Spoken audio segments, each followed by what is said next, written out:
महर्षि रमण की जीवन यात्रा में अगला अध्याय है अप्रतिरोध।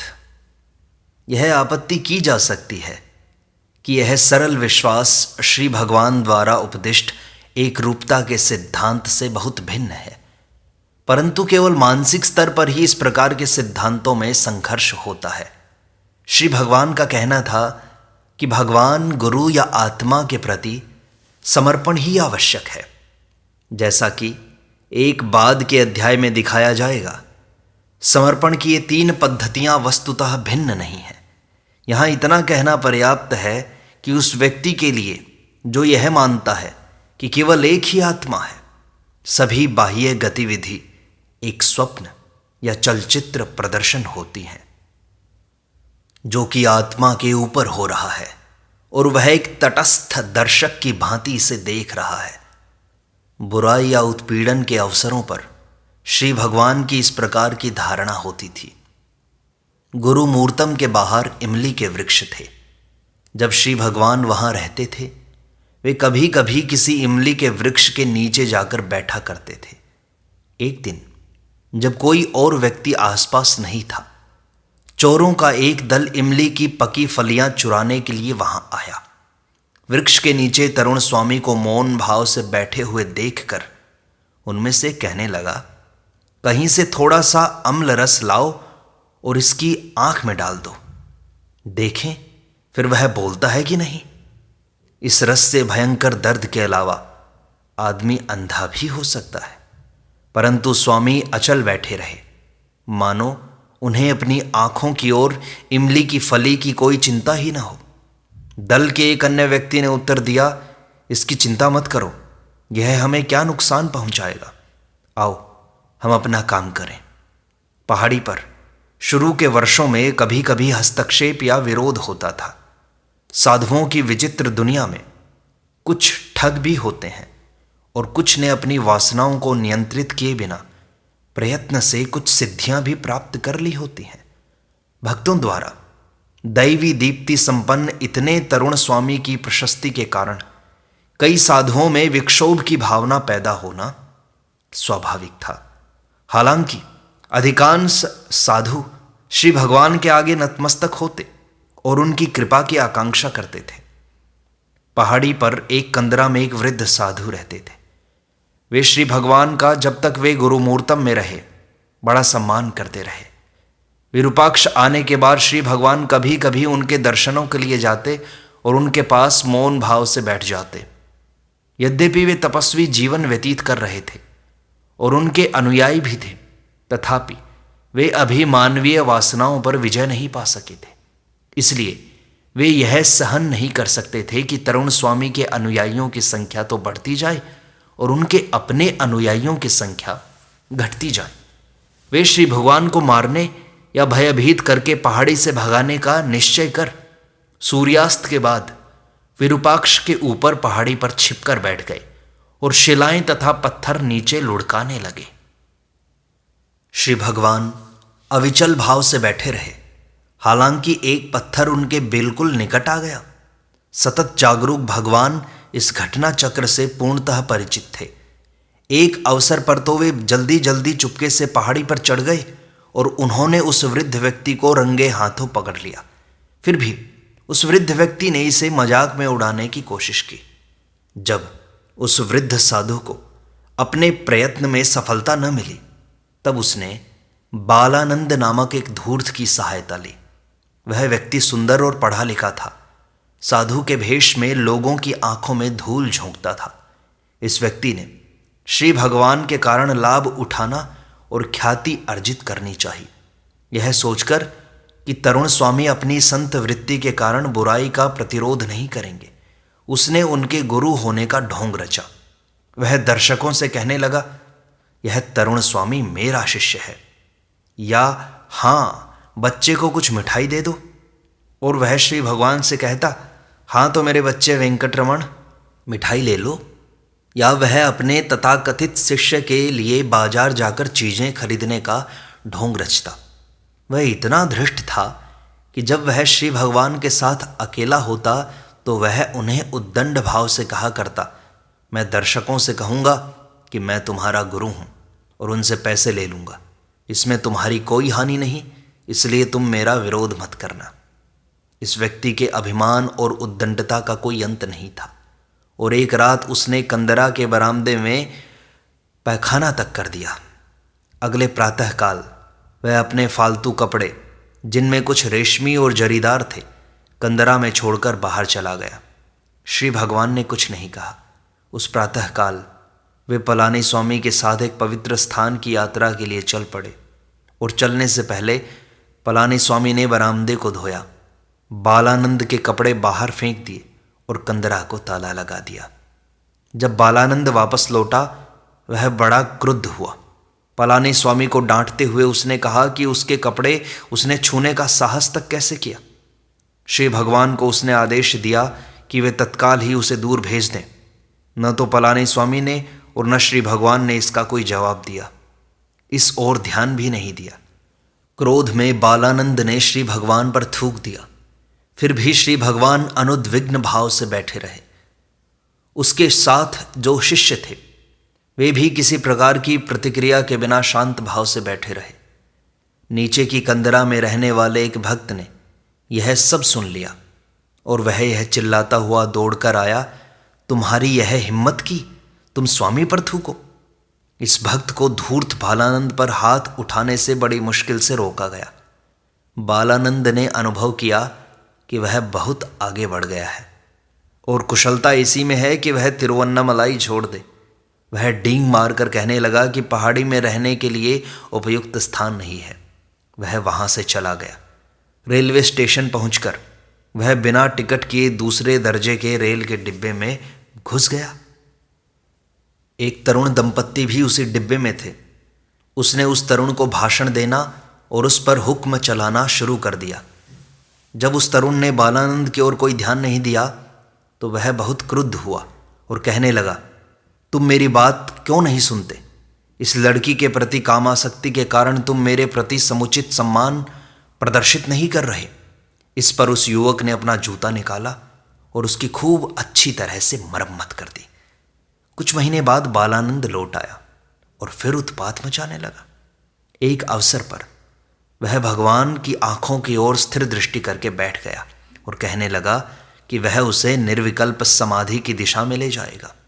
परंतु हुआ यह कि उसे नींद आ गई और श्री भगवान तथा उनके शिष्य उठ खड़े हुए और वहाँ से प्रस्थान कर गए। इसके तत्काल बाद बालानंद के प्रति लोगों की सामान्य धारणा इस प्रकार की हो गई कि उसने वहाँ से चले जाने में ही अपना कल्याण समझा। एक और साधु भी था जिसने तरुण स्वामी के गुरु होने का ढोंग रचकर प्रतिष्ठा अर्जित करने का प्रयत्न किया। कालाहस्ती से लौटने के बाद यह साधु कहने लगा, मैं इतनी दूर से केवल यह देखने आया हूँ कि तुम कैसी प्रगति कर रहे हो। मैं तुम्हें दत्तात्रेय मंत्र की दीक्षा दूंगा। श्री भगवान न तो हिले डुले और न ही कुछ बोले। उस साधु ने अपना कथन जारी रखते हुए कहा, मुझे स्वप्न में भगवान प्रकट हुए हैं और उन्होंने तुम्हें उपदेश देने का मुझे आदेश दिया है। श्री भगवान ने व्यंग्य से पूछा, तो मुझे भी स्वप्न में भगवान को प्रकट होने और तुम्हारा उपदेश ग्रहण करने का आदेश लेने दो, फिर मैं इसे ग्रहण कर लूँगा। नहीं नहीं, यह उपदेश बहुत छोटा है, केवल कुछ अक्षरों का। तुम अभी से प्रारंभ कर सकते हो। तुम्हारे उपदेश का क्या लाभ होगा जब तक मैं दीक्षा न ले लूँ? इसके लिए कोई उपयुक्त शिष्य ढूंढो तुम। श्री महाराज जी ने कहा, मैं इसके उपयुक्त नहीं हूँ। कुछ समय बाद जब साधु ध्यान मग्न था, श्री भगवान उसे ध्यान में दिखाई दिए और कहने लगे, धोखे में मत आओ। इससे साधु अत्यंत भयभीत हो उठा और यह सोचने लगा कि श्री भगवान में भी वही सिद्धियां होनी चाहिए जिनका वह उनके विरुद्ध प्रयोग कर रहा है। यह विचार आते ही साधु ने क्षमा याचना पूर्वक तुरंत विरूपाक्ष की ओर प्रस्थान कर दिया। उसने श्री भगवान से प्रार्थना की कि वे उन्हें भूत से छुटकारा दिला दें। श्री भगवान ने उसे आश्वासन दिया कि उन्होंने किसी सिद्धि का प्रयोग नहीं किया था। साधु ने देखा कि श्री भगवान में रत्ती भर भी क्रोध या विक्षोभ का भाव नहीं है। इस प्रकार के हस्तक्षेप का एक और प्रयास शराबी साधुओं के एक दल ने किया था। एक दिन विरूपाक्ष कंदरा पर आकर ये साधु सौगंध खाकर कहने लगे, हम पोदिकाई पहाड़ी से आए हैं। यह एक पवित्र पहाड़ी है जिस पर प्राचीन अगस्त्य ऋषि अब भी सहस्रों वर्षों से तपस्या कर रहे हैं। उन्होंने हमें आदेश दिया है कि हम पहले आपको श्रीरंगम में सिद्धों के सम्मेलन में ले जाएं और वहाँ से पोदिकाई ले जाएं। वहाँ आपके शरीर से उन लवणों का निष्कासन किया जाएगा जो आपकी आध्यात्मिक सिद्धि में बाधक हैं, और फिर आपको नियमित दीक्षा दी जाएगी। श्री भगवान ने, जैसा कि इस प्रकार के सब अवसरों पर उनकी आदत थी, कोई जवाब नहीं दिया, केवल अप्रतिरोध से रहे। किंतु इस अवसर पर उनके एक भक्त पेरुमल स्वामी ने उन धूर्तों को भी मात दे दी। उसने कहा, हमें पहले ही आपके आगमन की सूचना मिल चुकी है और यह आदेश मिला है कि आपको कड़ाहों में रखें और आग पर चढ़ा दें। और दूसरे भक्त को संबोधित करते हुए उसने कहा, जाओ और गड्ढा खोद दो जहां इन लोगों को आग पर चढ़ाया जाएगा।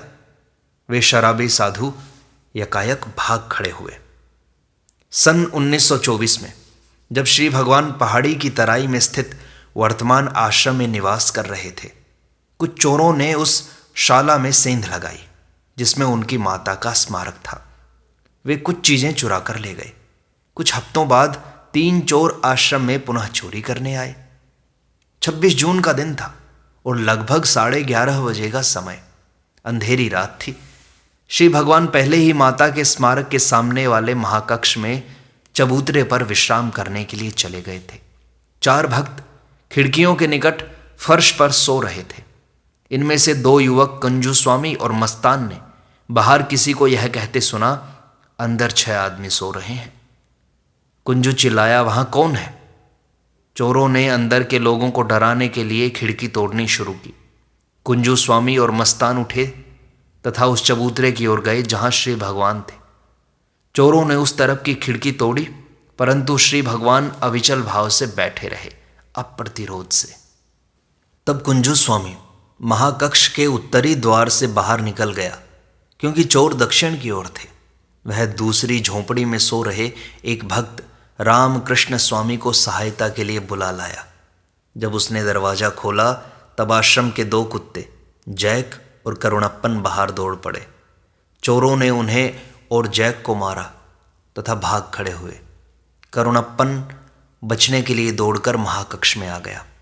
श्री भगवान ने चोरों से कहा कि उनके ले जाने के लिए आश्रम में कोई वस्तु नहीं है, परंतु वह खुशी से अंदर आ सकते हैं और जो चाहें ले जा सकते हैं। या तो चोरों ने यह सोचा कि श्री भगवान उनके साथ छल कर रहे हैं, या वे इतने मूर्ख थे कि अपने दैनिक कृत्य से विरत नहीं हो सकते थे। अस्तु, उन्होंने उनकी बात पर कोई ध्यान नहीं दिया, परंतु खिड़की का चौखटा उखाड़ने का प्रयास जारी रखा ताकि वे अंदर घुस जाएं। जैसा कि आमतौर पर होता है, खिड़कियों में लोहे की छड़ें लगी होती हैं ताकि कोई अंदर न घुस सके। चोरों के इस विध्वंस से विक्षुब्ध होकर रामकृष्ण स्वामी ने उन्हें चुनौती देने के लिए भगवान से आज्ञा मांगी, परंतु उन्होंने उसे यह कहते हुए मना कर दिया, उनका यह अपना धर्म है और हमारा अपना। हमारा धर्म सहिष्णुता और क्षमा है। हमें उनके कार्य में हस्तक्षेप नहीं करना चाहिए। यद्यपि श्री भगवान ने चोरों को द्वार से आने के लिए आमंत्रित किया था, तथापि उन्होंने अपने हिंसक तौर तरीके जारी रखे। उन्होंने यह जताने के लिए कि क्या आश्रम वासियों के पास हथियार हैं, खिड़की पर पटाखे छोड़े। चोरों से अंदर आने और जो चीज चाहे वे उठा लें, ऐसा कहा गया, परंतु इसका प्रत्युत्तर उन्होंने धमकियों से दिया। इस बीच कुंजू स्वामी महाकक्ष से चले गए थे और सहायता के लिए उन्होंने शहर की ओर प्रस्थान कर दिया था। रामकृष्ण स्वामी ने पुनः चोरों से कहा कि वे उत्पात न मचाएं और जो कुछ ले जाना चाहें वे ले जाएं। जवाब में उन्होंने फूस के छप्पर को आग लगाने की धमकी दी। श्री भगवान ने उन्हें आग लगाने से रोका और कहा कि वह महाकक्ष उनके हवाले करके स्वयं बाहर जा रहे हैं। यही वह चाहते भी थे, परंतु अब भी उन्हें डर लग रहा था कि कहीं ऐसा न हो कि जब वे चोरी कर रहे हों तो दूसरे लोग उन पर टूट पड़ें। श्री भगवान ने पहले रामकृष्ण स्वामी से कहा कि वे करुप्पन कुत्ते को दूसरी शाला में सुरक्षित स्थान पर ले जाएं, क्योंकि उन्हें यह भय था कि अगर यह अकेला रह गया तो चोर इसे मार डालेंगे। इसके बाद वे 3 अन्य व्यक्तियों मस्तान, थंगावेलु पिल्ले और मुनि स्वामी, जो आश्रम में पूजा किया करते थे, उनके साथ उत्तरी द्वार से बाहर निकल गए। चोर छड़ियाँ लेकर दरवाजे में खड़े हो गए और जैसे ही ये लोग बाहर निकले उन्होंने इन्हें पीटना शुरू कर दिया। या तो वे उनका अंग भंग करना चाहते थे या उन्हें डराना चाहते थे ताकि वे प्रतिरोध न कर सकें। जब श्री भगवान की बाई जांघ पर चोरों ने प्रहार किया तब उन्होंने कहा, अगर आपकी संतुष्टि न हुई हो तो आप दूसरी टांग पर भी प्रहार कर सकते हैं। श्री भगवान की रक्षा के लिए रामकृष्ण स्वामी समय पर पहुंच गए। श्री भगवान और उनके भक्तों ने महाकक्ष के उत्तर में स्थित फूस की शाला में, जिसे बाद में नष्ट कर दिया गया, उसमें शरण ली। चोर चिल्ला चिल्ला कर उनसे कहने लगे, यहीं बैठे रहो, अगर तुम लोग यहाँ से हिले तो हम तुम्हारा सिर काट देंगे। श्री भगवान ने चोरों से कहा, सारा महाकक्ष आपके कब्जे में है, आप जो चाहें करें। एक चोर उनके पास आया और उसने लैंप मांगा।